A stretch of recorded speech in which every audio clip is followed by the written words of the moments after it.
First, it sounded crazy. A human foot had been mailed to Conservative Party headquarters. Lin's torso was found stuffed in a suitcase on a... The suspect is a 29-year-old model and self-styled porn actor named Luka Rocco Magnotta. The most we know about Luka Magnotta comes from the digital trail he created of himself. Police agencies around the world are circulating photos of Luka Magnotta. Magnotta is wanted for the gruesome murder and dismemberment of 33-year-old Jun Lin. He was spotted, questioned, and then arrested, ending a feverish manhunt that has made headlines around the world. This is where the hunt for Luka Magnotta ended. When police finally arrested him, he was looking at pictures of himself on the internet. Tonight you'll hear from people who knew Magnotta. Their stories have never been told on TV before. I mean, I knew he had problems. I mean, it showed. In my heart of hearts, I knew it was Luka within the first 30 seconds of the video.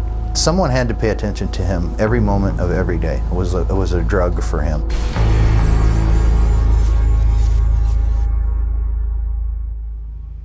It was a painfully public story and a deeply personal story, and much of it played out in a virtual world. Good evening, I'm Mark Kelly, and welcome to the Fifth Estate. The story of Luka Magnotta isn't an easy one to tell, but it is an important one to learn. We were all shocked when we heard the lurid details of the murder of Jun Lin, a crime Magnotta has been charged with, a charge he has pleaded not guilty to. But a group of online investigators had been monitoring Magnotta for 18 months leading up to his arrest, observing his disturbing behavior, warning authorities repeatedly that he was a danger to society.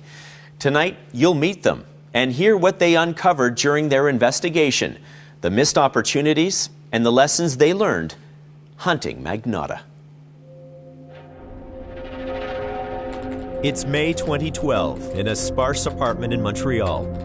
29-year-old Luka Magnotta is spending hours alone and online, a virtual shut-in, desperately looking for fame and recognition. Police say it was in his apartment that he planned and executed a bold and bloody attack, then videotaped it for the world to see. But what would push anyone to do this? And how did he go from internet wannabe to the object of an international manhunt? And why would anyone go this far to get our attention?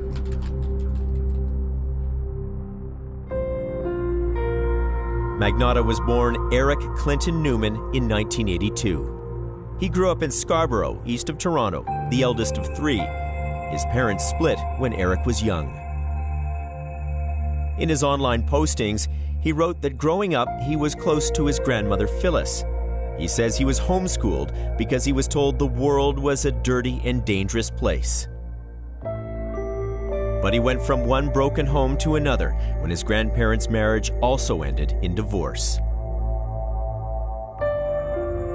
His mother now had a new boyfriend. Eric described him as a monster. As for his father, the two had now drifted far apart. The only bright light in his family life was his sister Melissa, one of the few people beyond himself he would ever describe as beautiful. His family life in shambles, he wrote there was no relief at high school, where he said he was an outcast. So what do his classmates remember? Well, for someone who would go on to be so notorious, they say he didn't act out or stand out. He was, in short, forgettable. By the time he was 22, there wasn't a whole lot to know about Eric Newman, but we now know he was struggling with depression. He underwent a psychiatric assessment and was prescribed medication for life, and that would play a part in what happened next. In 2004, he befriended a 21-year-old girl online. She had the mental capacity of an 8 to 12-year-old. He used her credit cards to rack up thousands in unpaid bills. But police say he didn't stop there. They allege he also sexually assaulted the woman and videotaped it.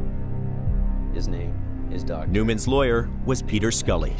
Was that a concern of yours when you initially took this case, that this guy was preying on a mentally disabled woman? Definitely. Compared to the fraud charges, the sexual assault allegation was infinitely more problematic. Then something unexpected happened. Before the trial even started, the Crown dropped the sexual assault charge against his client. Now, looking back, Scully is unsettled by that decision. Had he been convicted of that, what impact would that have on his life? Huge. How so? Well, he would have been on the sexual offender monitoring, which means he has to report to officers supervising him, and probably for life. So the decision not to pursue those charges changed his life immeasurably. Immeasurably. With huge ramifications to our society eventually. Newman was convicted of the fraud charges. The judge, aware of his psychiatric assessment, warned him, "You have a medical problem and you need to always take medication. If you do not, your life is going to get messed up." After years of turmoil, with few prospects for the future, Eric Newman needed to reinvent himself. In 2006, he legally changed his name to Luka Rocco Magnotta. He began a transformation that led him to Toronto's gay community, where he met Barbie, a transgendered woman who would become his girlfriend.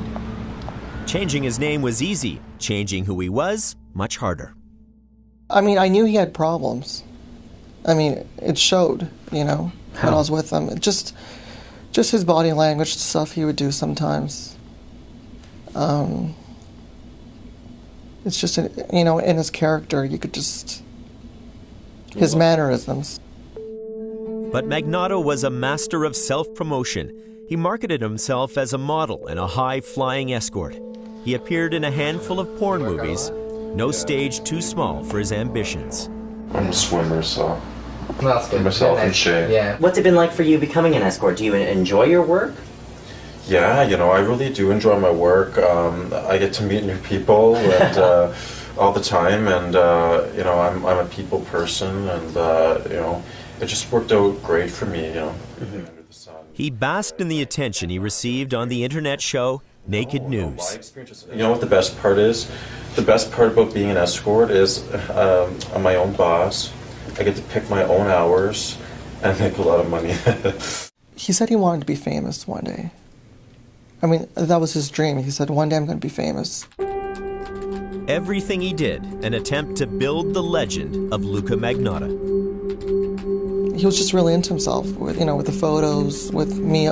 He would always beg me taking pictures of him on his digital camera, right? It was all about him and the relationship when I was with him. And what was his image? Or what did he want his image to be? Beauty. He wanted beauty, perfection. He wanted to stay youthful looking, you know. I've had my nose done. I've had 2 hair transplants, like I said before.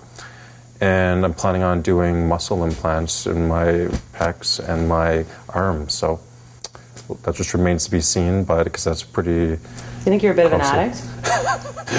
Yeah, my name's Luka, and I'm a cosmetic surgery addict. Magnotta was developing a pathological need to get noticed. And what better platform than auditioning for a reality TV show called Plastic Makes Perfect? Like a little before and after. How important are your looks to you? Oh my God, if that's number 1. Okay, number 1 is looks. Number 2 would have to be intelligence. And I don't know what the rest are.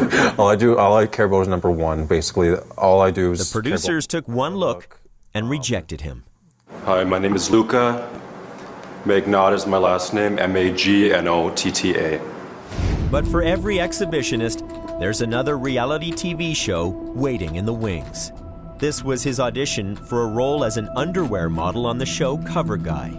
A lot of people tell me I'm really devastatingly good looking, so... Well, the judges didn't see him that way. Once again, he was told he didn't have what it takes to make it on TV. Once again, he was rejected. At this point, Magnotta was starved for attention, and a man he was about to meet was prepared to give it to him. Well, he walked as if he was on a stage, or as if he was on a ramp for modeling clothes. He walked a very special way and was always watching his posture. I just thought, I've never met anybody like this before. Henry, a successful professional, isn't his real name. He asked for his identity to be hidden because he feels his friendship with Magnotta would ruin his reputation. The two traveled together, and Henry, a gay man, was eager to get closer to his young friend. He says despite Magnotta's lust for the camera lens, he shied away from any intimacy. Just somebody who continually said, I have a private life and I don't share it with anybody. That was, well, there was a wall and I didn't try to get through it because I just thought he made it pretty clear that there was, well, I couldn't get any closer. No closer, that's all. Despite his best efforts, Magnotta was bankrupt. His professional life as empty as his personal life. There were no more movie offers, no more TV auditions. His interests were now getting darker, with a growing fixation for serial killers. Well, I heard stories about him online, about him dating Karla Homolka. But I knew that was all lies, you know. I mean, I knew he made that up himself. Because he was, you know, very fascinated by her and Paul Bernardo. So he wanted to link his name to her. It's almost like an obsessed fan, you know. Why? I guess obsession, right? Magnotta even went so far as to create this tribute video to Karla Homolka, suggesting they had a life together. Though, if you take a closer look, the blonde woman he's sitting with here, that's actually his mother. Now, after creating the rumors he was involved with Homolka, the master of self-promotion contacted the press to deny them. I'm about to have a nervous breakdown here. My reputation is completely ruined.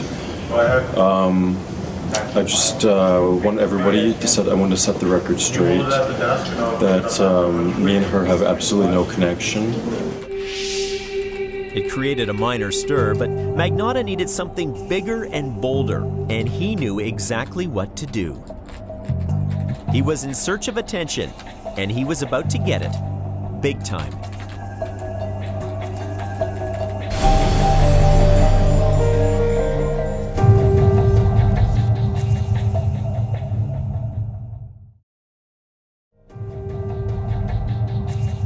It's the fall of 2010. Luka Magnotta has spent years feeding his seemingly insatiable appetite for attention. But after all the reality TV auditions, the plastic surgery, and the online myth-making, he was still hungry for more. And he got his inspiration from the darkest corners of the internet. On Magnotta's Facebook page, he posted a link to a video called 3 Guys, 1 Hammer. The video is appalling, revealing a man being savagely beaten to death. Made by a group of teenaged killers, the video was a sensation for the legions of blood seekers who troll the web. Then, shortly before Christmas, someone was hyping a video on message boards. The video was called 1 Boy, 2 Kittens. It depicts an unidentified man placing 2 kittens in a sealed bag, then sucking out the air with a vacuum. The camera lingers while the kittens slowly suffocate. In the online world, where images of unspeakable violence are just a click away, it might seem strange, but there is an unwritten rule. There's an internet subculture that firmly believes that you never, ever mess with cats. So minutes after the video appeared, the outrage went viral. I don't think I've ever had a reaction like that to something like that before that was so intense, because it was just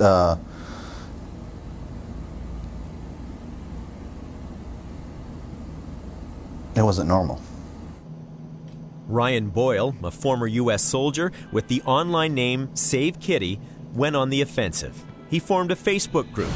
4,000 people signed on overnight. These were not people that were being paid money. They weren't doing it for the fame. They weren't doing it for recognition. They were doing it, we all had the same thing in mind. We wanted to catch this guy. And everyone was volunteering their own time, their own effort, taking time away from their families to come in here, mostly anonymously, to help with this one thing. The Vacuum Kitten Killer, as he was now known on the internet, then released 2 more videos and photos, 24 hours after the original. The identity of the killer still concealed. The online investigators felt he was taunting them. There was something about the way he did this. He loved on these cats. He pet them, he snuggled with them, and then he murdered them. This guy that's doing this, or this girl, we didn't know at the time, that's doing this is a vile human being and this needs to stop. Her online name is Body Movin'. She's one of 11 members of a group called the Animal Beta Project. The activists target animal abusers online. She wanted her identity protected because she fears retribution from the people she hunts. We all are justice seekers. We're all right seekers, you know. We're all tired of being, I don't know how to say this. We're all tired of being pushed around by people who say this is acceptable behavior. It's not acceptable behavior to film yourself hurting an animal and uploading it for fun or profit. John Green, also an alias, joined the group, convinced the Vacuum Kitten Killer video was just a dress rehearsal for something much worse. What did you feel was at stake? We felt he would continue, that he would harm other animals, and eventually move on to something even more violent, hurting a person. The amateur sleuths began the arduous task of deconstructing the video, frame by frame, looking for any clues that might reveal the identity and the location of the kitten killer. And then a major breakthrough. These photos were planted on a website. Same kittens, same apartment as the video, but the face of the killer was no longer blurred. Ryan Boyle, the former soldier, now believes they came from Magnotta. The question is, had Magnotta drawn attention to himself just to get attention? Yeah, he did. That was the whole purpose. But see, the question is, if he had wanted to be known, then why did he do something that was going to send him to jail, where he will never be heard from again? I don't understand. Was he crazy? He was crazy. 4 days later, another clue, hand-delivered once again, they believe, by Magnotta. The name of the kitten vacuumer you're looking for is Luka Magnotta. He was born in Russia, lives in Los Angeles, and has lived in several different countries. The apartment in the video is located in West Hollywood. Hope this helps. I'm 100% serious. While Magnotta revealed his name and his face, he continued to cloak his location, keeping himself safe from the possibility of legal prosecution. So the amateur investigators Googled his name to try to find him, and even they were overwhelmed by what they discovered. We started doing research and we had to stop and saying, is this real? Are we imagining this, or is this, it's too surreal, this can't be happening. And we had to take a step back and say, let's look at this from an objective mode. Is this real? What was surreal? Everything on the internet about him. Magnotta's carnivorous narcissism exploded before their eyes. All his multiple looks and identities, designed to both promote and protect. They read him boast of his ties to serial killers and the Russian mob. They read how he said he was persecuted because of his white supremacist sympathies. And they marveled at his imagined celebrity as a model and porn star. Luka is the Prince of Canada, writes one fan, likely Magnotta. He's a god here. If you have 50 different blogs and a whole bunch of YouTube profiles and MySpace profiles, and I can't even name, I mean, it seems like every day they're finding new different websites that he purportedly created. You've got to spend a lot of time on the internet. Had a house in Paris. Had a house in Paris, Miami, Boston. I mean, there's pictures of him with sports cars, making it look like he lives this glamorous lifestyle, but hundreds of Facebook profiles and pages and groups. But finding him wouldn't be easy. Magnotta made himself a citizen of the world. There he was in Los Angeles, driving a fancy car, or sitting in a hot tub surrounded by friends, or another at some exotic beach location. They're all photoshopped. They're all photoshopped. We found the images that you're speaking of. I know him in Miami, in front of the Miami sign, and he's sitting there looking cool. That's not him. That's actually somebody else, and he put his head on that person's body. You know, he says that he's in Russia, he says he's in Miami, he says he's in Los Angeles, he says he's in, you know, all these New York. It's all at the same time, and nobody can do that. Nobody can be in 5 different places at the same day. They were determined to find him and stop him, and they got the break they needed when they came across this seemingly innocuous picture. They knew digital pictures contain invisible data, bits of stored information embedded in the photos. Using that, the online investigators could determine details about the make, model, even the color of Magnotta's camera. Pink, by the way. They could also determine when and where some of the pictures were taken. This picture was taken on a cell phone and stamped with a GPS location. Turned out, Magnotta was in Toronto. The Toronto Eaton Centre. So that's late October, okay? The images from the kittens were taken on November 28th. Now that they knew where he was, they contacted the Ontario SPCA with an urgent request. Like, this is it. We got a name, we got a location, give it to police, they'll handle it from here. Her stitches have been removed. She's okay. An inspector with the OSPCA, Brad Dewar, says a file was opened on Magnotta in January 2011, and it was treated as a priority.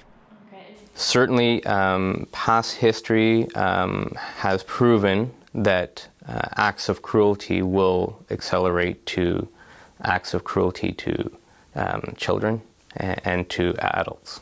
You've seen that? You've seen that link? That link has been proven by the FBI.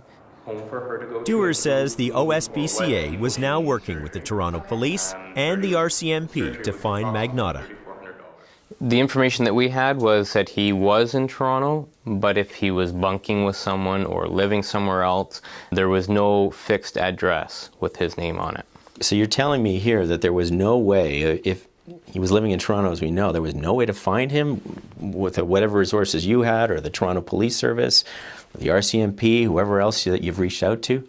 With all these agencies together, no one could find him in the city of Toronto? Not at that point, no. Really? And in our minds, it's like, why is it so difficult to find this person? You know, all they have to do is go to their system, type in a name, and find him. It boggled us at times. Yeah, we didn't understand. How can this person get around so freely and not be found? The Toronto Police had been contacted in February 2011. Now, 8 months later, Magnotta hadn't been found, hadn't been questioned. The online investigators warned police he was an animal abuser, a public danger.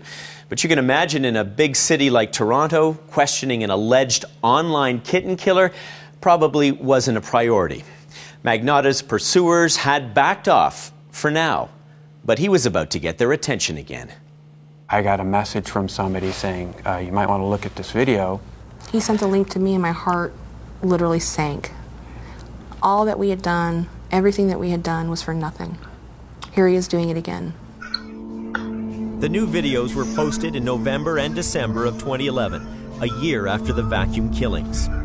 In one, an unidentified man wearing a Santa hat feeds a live kitten to a python. In the other, a kitten is duct taped to a broom handle, then drowned in a bathtub. I knew it was Luka. I mean, in my heart of hearts, I knew it was Luka within the first 30 seconds of the video. It felt like he's waving it, sticking our noses in it. He was basically saying, look, I've done it again, you're not going to catch me.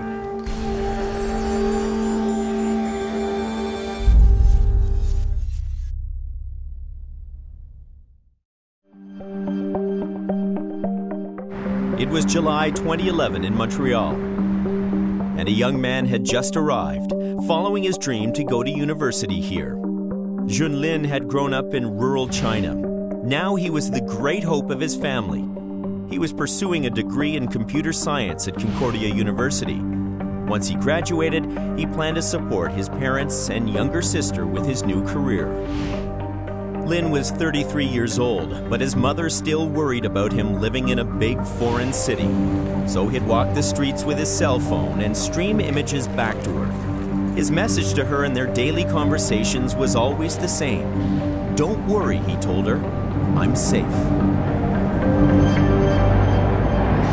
I got a great view of my condo other than this bitch keeps complaining about me. But where was Luka Magnotta? He'd left Toronto, planting a story claiming he'd fled to Russia. Still, his pursuers hadn't given up finding him. We felt like we were always one step behind him. Eventually he's going to make a mistake and he's going to give us a piece of information that's going to give us exactly where he's at. That was to us the one piece of information. We didn't have an exact address. Your help is needed. The team of internet experts had now spent a year analyzing Magnotta's online footprint. They released this video to the internet, illustrating his kaleidoscope of identities. The video, a worldwide alert asking for help in bringing him to justice. The question, where in the world was he? We need your help. Luka also goes by the name Eric Clinton, Kirk Newman and Vladimir Homino, as well as hundreds of other aliases. Magnotta was making news in London. This headline in the UK Sun on December 3rd last year urged people to help catch the sicko. 2 days later, who but Magnotta himself would walk into the Sun's office to deny any link to the videos. Why would you write? Sun reporter Alex West confronted Magnotta. You can pretend to be someone you're not on the internet. People frame me, so isn't that logical to try to defend myself? Think about that. But they're not. But that does make sense, doesn't They're not it? pretending to be someone they're not. You're not answering. But they're not pretending to be someone they're not. Well, they're pretending to be me. People are pretending to be you. Isn't that obvious? 2 days later, the Sun received this email, believed to be from Magnotta. It's fun watching people work so hard gathering all the evidence and then not being able to name me or catch me. You see, I always win. I always hold the trump card, and I will continue to make more movies. Next time you hear from me, it will be in a movie I'm producing that will have some humans in it, not just pussies. The London police were notified. They said it was out of their jurisdiction. So he slipped out of the UK and disappeared back into his virtual world. Those who were looking for him knew police weren't going to spend their time building a case against a suspected cat killer. They knew they had to tighten the noose, and they knew they had to do it themselves. I think our biggest frustration was getting people to believe us. Ryan Boyle, the former soldier now commanding a Facebook army of 4,000 people looking for Magnotta, knew they needed hard evidence. No one really cared. We had a lot of trouble getting help from anybody. So the way we felt about it was, well, we just needed to build the case stronger. We had to make it, and that was sort of our goal, was we wanted to make a case that was so rock solid it was impossible to ignore. So the animal activists produced a CSI-like video laying out their case against Magnotta. The proof Magnotta and the kitten killer were one and the same, they asserted, was right in front of our eyes. The furniture in the videos matched the furniture in Magnotta's personal photos. They matched the animals he killed with ones he posed with. They pointed out the similarities in the clothing the killer wore and the clothes Magnotta wore. And look, this chair seen in the Python video appears in pictures posted on Magnotta's own website. Please remember this face. Brad Dewar of the Ontario SPCA conceded the case against Magnotta was mounting, but without a suspect to question, what could be done? Our goal at that point is to confirm those details. So it's great that those details came forward, but now as an officer who's investigating the case, we have to confirm that. And that's why we needed to further the investigation with police services to try to locate this person and try to find out where they are so that we can confirm those details. While Magnotta had a sweeping presence online, in the real world, he was like a specter. No credit cards, no paper trail. Ironically, he seemed to glide through life unnoticed.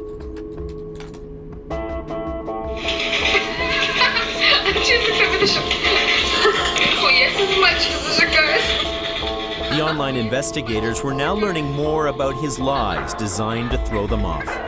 For example, in the vacuum video, a voice can be heard in the background speaking Russian. A clue, perhaps, the video was made in Russia. But they traced the voice back to a Russian TV series. Magnotta had recorded the audio and inserted it in the video.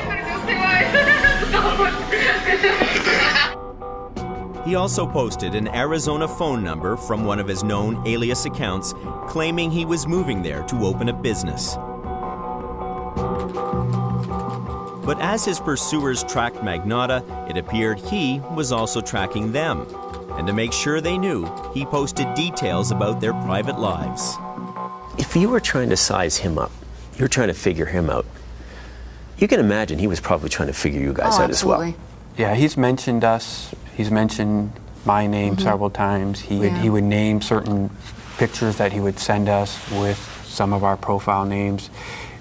It was this back and forth between us. But we knew more about him than he would ever know about us. Magnotta would even send them this not-so-subtle message, connected to the opening animation of the Steven Spielberg film, Catch Me If You Can. But the online investigators knew he would slip up sooner or later. And then, a tip. Magnotta may be in Montreal. So they began to go through their archives of pictures looking for any that might place him there. This photo attracted their attention because of the unique streetlights. And they're very kind of ornamental to him, and you know that's specific to a city. So also, the light poles were very unique. They were straight and then rounded very slightly, and they looked unique to me. So there's just, you take that photo and you look for things that he can't manipulate that's there. You look for a landmark, and you just start going to Google Maps. Looking for those streetlights. All we would do is we'd go to Google Maps, go to an intersection, go to the street view, and look at the light poles and the street lights. If it wasn't that, we moved on to the next city. And so we started looking in Montreal, said, well, here we go, black poles, black street lights. This seems to be the area, and basically what we do is we just take like a grid pattern. You go here and you start looking for this location. They found the exact intersection in Montreal. They'd tracked him down, and now they were closing in. Where did you think he was going next? You're trying to anticipate his every move. I remember specifically posting in our little secret group, somebody has to do something. And I don't know what that somebody is, but this is getting out of control. He's threatening to kill people.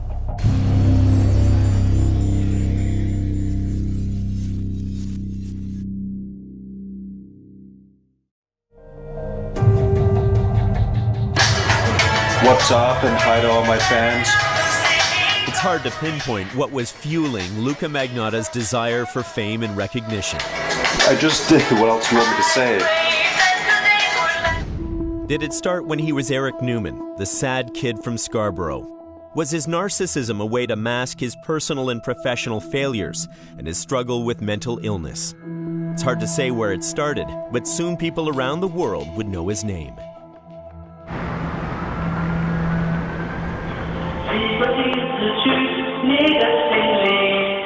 It was spring 2012, and Jun Lin, the exchange student from China, was settling into his home in Montreal.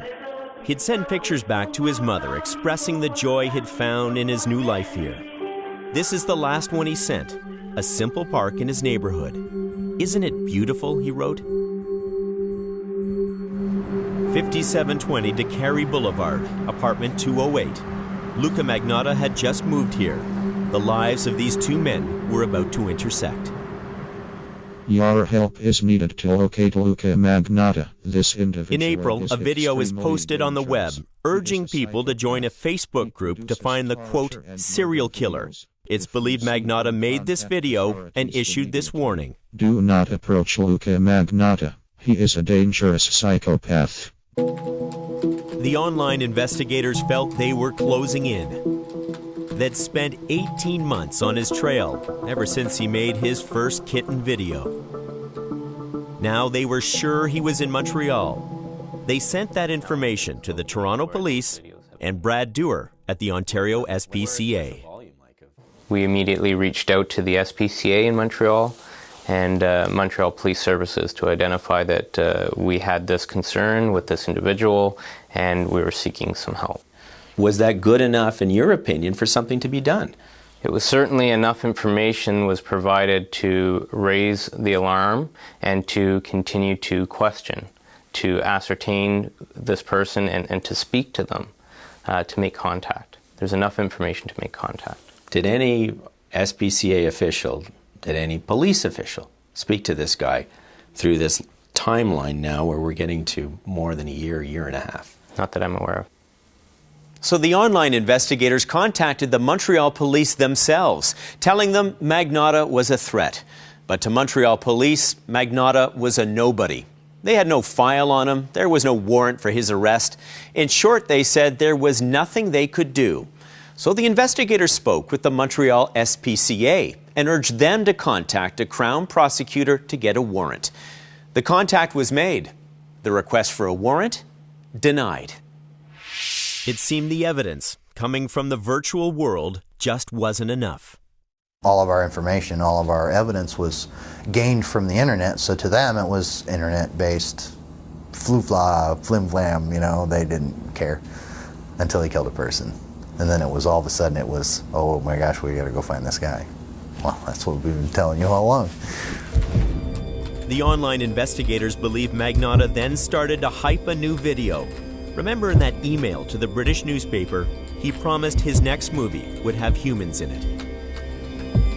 First, a picture was posted with someone in a purple hoodie clenching an ice pick, promoting one lunatic, one ice pick. I hear it's pretty disturbing, someone writes.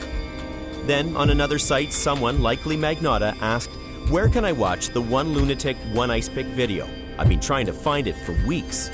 There's another posting on a discussion board, again believed to be by Magnotta, that asked, I'm just curious to know what you guys think about people who film their crimes. Now it's important to note there was no evidence the video even existed yet, but Ryan Boyle felt it was only a matter of time and he was powerless to stop it. It was exactly the same. He used the same exact method to submit his video. He promoted it, he talked about it, he gave it a name. A week later, on May 24th, Jun Lin failed to show up for work. His friends were worried. One would even call his mother in China, asking if she had heard from her son. She hadn't. She said she had a bad feeling.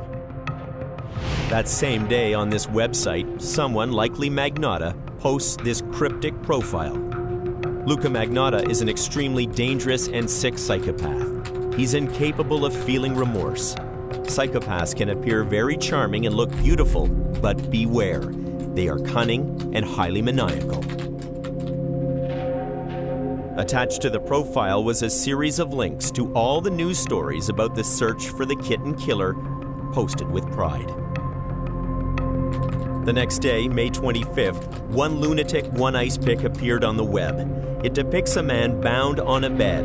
At first he's alive, then there's an edit. Now it's clear the man is dead.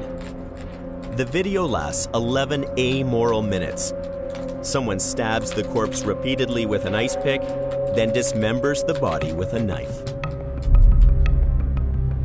4 days later, a janitor discovered a torso in a suitcase. It was Jun Lin. Police would finally knock on Luka Magnotta's door, but he was long gone. They discovered an empty apartment, soaked in blood. Inside Magnotta's apartment, this message was left, scrawled on the wall. If you don't like the reflection, don't look in the mirror. I don't care. Before he fled the country, Magnotta unleashed a torrent of rage online, railing against people who had hurt or disappointed him over his lifetime. He signed them with his ex-girlfriend's name. I just wonder why he would want to drag you into this all these years later. He didn't have much friends, right? So I think I meant something to him, for him to, you know. He lived his life mainly online, on the internet.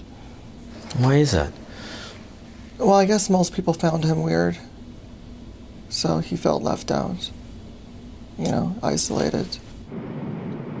Isolated, but with a loyal audience. The online investigators had given him 18 months of their attention. When they heard about Jun Lin's death, they were torn. Could they have done more, or did they do too much? You don't really pretend to kill somebody. If you look at that video... They continue to ask themselves whether their relentless pursuit of Magnotta only fed his pathological desire. You internalize it and you start to blame yourself for things that you shouldn't. You felt some culpability in this? Oh, sure. I mean, I think anybody would. You would. Maybe I didn't say the right things to the police officer. Maybe I didn't call the right person. Maybe I didn't push hard enough. Maybe I didn't push the authorities hard enough to, investigate. You blame yourself. He has been associating himself with serial killers way before we even knew him. Did we push him over the edge? No. Probably not. Were we a part of his little act? Yes. But we do want people to know, especially the family members, that there were people out there trying to stop this person from doing an act like this. Come on. There will be plenty of debate over whether people like Luka Magnotta should be ignored or pursued. I don't want to be taped. I'm just watching my show. You stop. But this video illustrates the dilemma. He made it by himself. A man so preoccupied with attention in the mood that even when he was alone, he played to an audience.